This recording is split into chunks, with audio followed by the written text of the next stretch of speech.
Welcome back, students, to the third part of Stairs, written by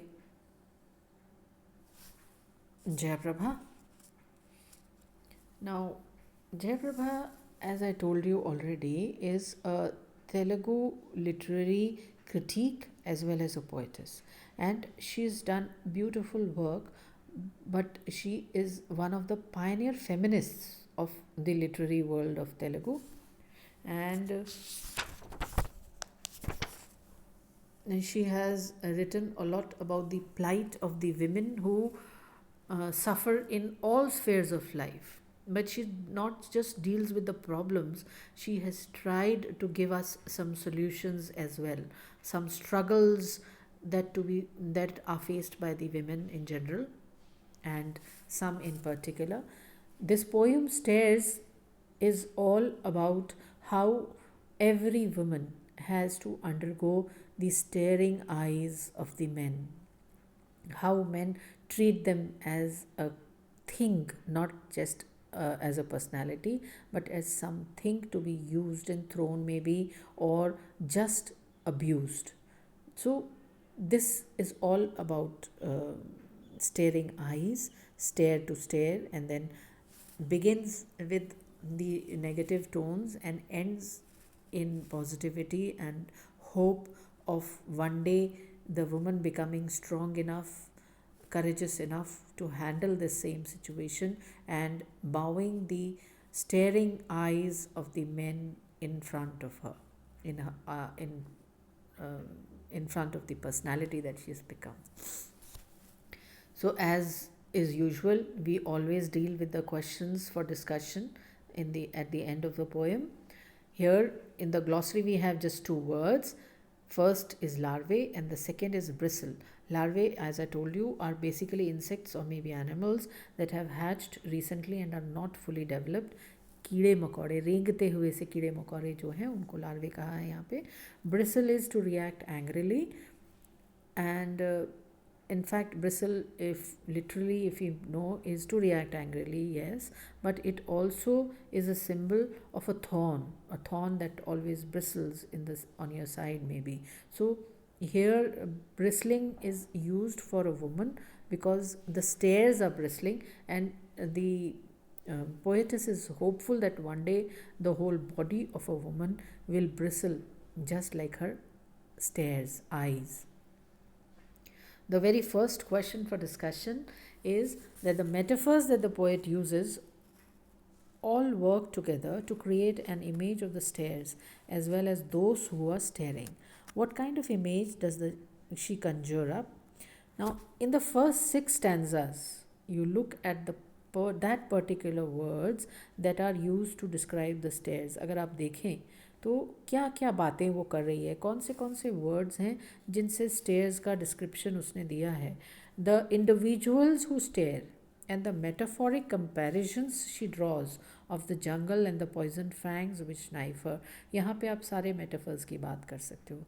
The poet has used so many metaphors here to create an image एक बनाई है.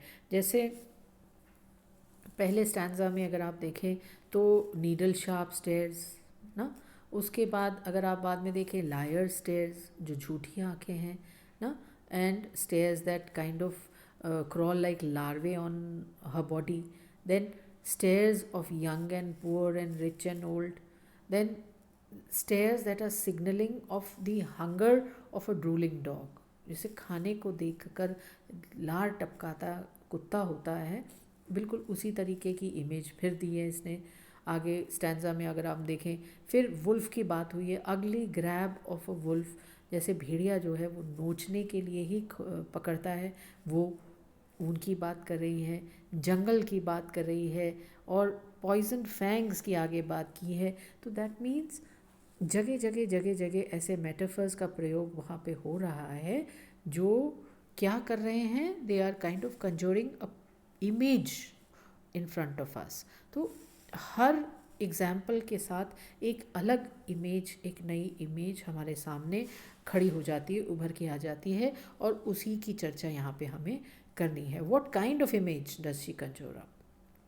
किस किस्म की image एक उठ के आती है। तो पुरुष की बहुत ही भद्दी सी और एक गंदी इमेज सामने आती है, और स्त्री की एक डरी सहमी सी और घबराई सी और दुनिया से उकताई सी इमेज आपके सामने नज़र आती है कि कैसे वो सताई हुई है, और इस समय वो ये चाह रही है सिर्फ कि वो किसी तरीके से अपने आप को इस परिस्थिति से दूर कर ले, हटा ले, अगर हो सके तो कहीं उड़ जाए या धरती फट जाए और वो उसमें समा जाए। यानी महिला अपने आप को कहीं ना कहीं जिम्मेदार मान रही है कि उसको इतना घूरा जा रहा है। तो ये दो इमेजेस हमारे सामने आती हैं, एक पुरुष की जो बिल्कुल नकारात्मक है, एक डरी सहमी स्त्री की जो इस सब को झेल रही है लेकिन दुखी है और परेशान है, और प्रतिकार का अभी तक कोई विचार उसके मन में नहीं है। Second question for discussion is the first 7 stanzas.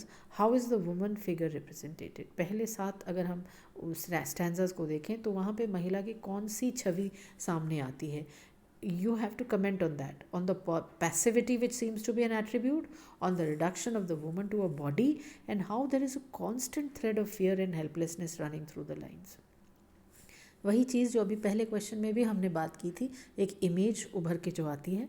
तो यहाँ इन पहले 7 स्टैंजाज में अगर हम देखें तो महिला की कैसी फिगर सामने आ रही है, केवल महिला की फिगर पे कंसंट्रेट करना है इस प्रश्न में।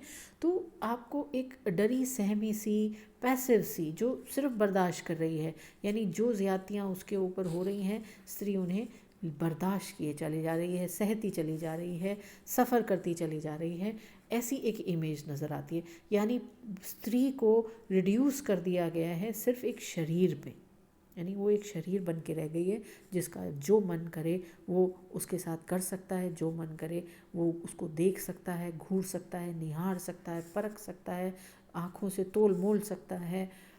और शरीर मात्र अगर वो है तो फिर वो रिएक्ट कैसे करे, क्योंकि उसके अंदर आत्मा तो है ही नहीं, उसके अंदर शक्ति ही नहीं है। इनहेरेंट स्ट्रेंथ तो स्त्री को ही अपने अंदर पैदा करनी पड़ेगी, तभी वो सशक्त बनेगी। लेकिन यहाँ पर जिस स्त्री की इमेज हमारे सामने आ रही है वो सशक्त नहीं है, वो पैसिव है, वो बर्दाश्त कर रही है, डर में जी रही है, हेल्पलेस है, यहाँ वहाँ घूम रही है, लेकिन कुछ प्रतिकार का विचार ना उसके मन में आ रहा है और ना वो करने का विचार कर ही रही है, वो सिर्फ बर्दाश्त कर रही है। वो कंप्लेन ज़रूर कर रही है, वो शिकायत है उसके लहजे में, लेकिन उस शिकायत का क्या तोड़ होना चाहिए अभी उसके मन में विचार नहीं है। तो पहले 7 स्टैंजाज में हम महिला की जो छवि देखते हैं वो एक दुर्बल नारी की छवि है, एक सताई हुई नारी की छवि है जो घूरती आँखों को केवल बर्दाश्त कर रही है, पसंद नहीं कर रही है लेकिन बर्दाश्त कर रही है। तो वो है लेकिन वो पैसिव है। तीसरा प्रश्न अगर हम देखें तो by claiming but the earth is mine too, तो हम देखते हैं कि अचानक से उसके अंदर कोई विचार कौंधता है, वो विचार करती है अपनी समस्या के बारे में और उसे एहसास होता है कि इस धरती पे जीने का अधिकार उसको भी उतना ही है। The earth is mine too, मेरी भी तो है धरती। And that the cowardly stares flee to the underground.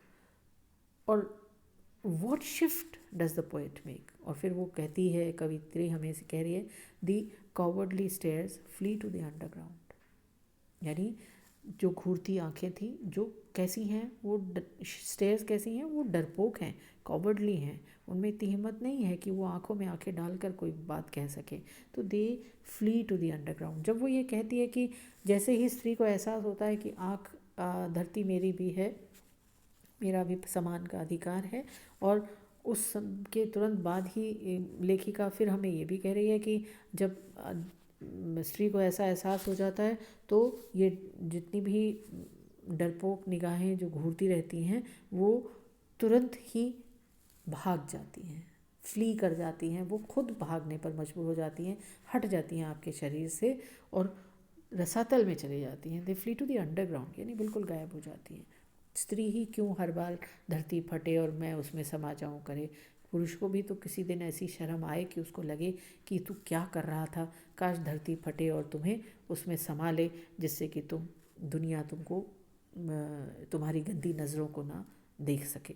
तो वो जो शिफ्ट है उस शिफ्ट की बात यहाँ पे कर रही हैं कि कवि ने अचानक से जैसे ही एहसास हुआ कि जो भी है धरती मेरी भी है और मैं क्यों बर्दाश्त करूं, क्यों सहूं, क्यों ना प्रतिकार करूं, और अंदर से इनहेरेंट जो शक्ति है उसको जगाती है महिला और बहादुरी से सामना करती है, तो सामने वाला तो बहादुर है ही नहीं, वो तो डरपोक है, वो तो चोर नज़र है, और वो तुरंत घबरा जाता है और घबरा कर धरती में समा जाता है. Now we have to relate these to the position of women in the world in contrast to the position of men. हम दोनों की तुलनात्मक अगर करें आलोचना तो समझ में आ जाएगा कि कैसा संसार में पुरुषों का स्थान है और महिलाओं का उसके अनुरूप क्या स्थान है, तो हम इसको और अच्छे से समझा पाएंगे. Also significant is the way in which the poet speaks earlier of the world as a threatening place where there is no safe shelter for women. और इसमें एक ख़ास बात और भी है कि कवित्री ने किस तरीके से संसार की चर्चा की है, किस तरीके से उसने ज़िक्र किया है संसार का, किस इरादे से, और वो कैसे किया है जैसे कि कोई डरावनी थ्रेटनिंग जगह हो, ऐसी जगह हो जहाँ डर लगता हो, there is no safe shelter for women, जहाँ औरतों के लिए कोई सुरक्षित जगह है ही नहीं, संसार ऐसा है. तो ऐसे संसार में स्त्री जहाँ स्वयं को सुरक्षित महसूस नहीं करती है, ऐसे में ही पुरुषों की हिम्मत बढ़ जाती है. सुरक्षित वो क्यों महसूस नहीं करती? पुरुषों के कारण, क्योंकि वो उसको एक वस्तु समझ के उसको दिन रात इन घूरती आँखों का सामना करना पड़ता है, चाहे वो कहीं भी क्यों ना चली जाए, हर जगह उसको ये घूरती आँखें उसका पीछा करती हैं, नश्तर सी उसके अंदर चुभती हैं, सांप के दंश सी वो उसको डसती हैं. तो ये सारी जो जगह हैं, क्योंकि पुरुष प्रधान समाज हमारा है और आज भी पुरुष प्रधान है और स्त्री अधीन है, इसीलिए वो परेशान है. और जब तक वो उसका सामना नहीं करेगी, पुरुष के बराबर अपने आप को नहीं मानेगी, उसकी बराबरी करने की हिम्मत अपने अंदर नहीं जुटाएगी, तब तक उसे इसी दौर से गुजरना होगा. Last question for discussion is, examine the shifts the poet makes constantly between the I and women in general and analyze why this is so. Does it serve a particular purpose? If yes, what is that purpose? Now, for this, you have to look at the significance of the fact that both men and women are spoken of in a general term, but realization come to the I. अब ये जो है, जो shift होता है, कवित्री बार बार आई की बात करती है, ठीक है ना, और विमेन इन जनरल की भी बात करती है. तो इसको हमें एनालाइज करना है कि वो आई और इन जनरल बात क्यों करती है. देखो, एक जनरल बात तो है कि ये अमूमन समस्या होती है, लेकिन रियलाइजेशन किस में होगा? आई में होगा, किसी एक में, एक समय पे एक ही में होगा. पूरे के पूरे मॉब को अगर आप चाहें कि एक ही क्षण सबको यही एहसास हो जाए, तो वो संभव नहीं है. तो बात इसीलिए उसने जनरल बात भी करी है और स्पेसिफिक बात भी करी है, और यही एक पर्टिकुलर पर्पस उसका है कि कहीं एक से भी शुरुआत अगर होती है तो धीरे धीरे धीरे धीरे वो बढ़ सकती है. तो पर्पस उसका यही है कि कहीं से शुरुआत हो. चिंगारी अगर कहीं लगेगी तो सुलग कर ज्वाला भी बन जाएगी, तो कहीं से तो शुरुआत होनी ही पड़ेगी, और वो शुरुआत उसने की है I say. The realization always comes to a self, to a specific self, not to public in general. तो जनरल नहीं होता, रियलाइजेशन जो होता है वो स्पेसिफिक होता है, बट फिर वो धीरे धीरे स्प्रेड हो सकता है. अगर आज मुझे अपने अधिकारों का एहसास है, तो मैं बाकी अपने साथियों को भी उन अधिकारों के प्रति सचेत करने का काम कर सकती हूँ. तो कहीं ना कहीं किसी एक को उस चीज़ का एहसास होना ज़रूरी है, फिर वो उसको आगे प्रोपोगेट किया जा सकता है. So that is the purpose of the poet's here, that the realization comes to the I, the self, and it can be generalized later. So that is why the shift between I and the women in general.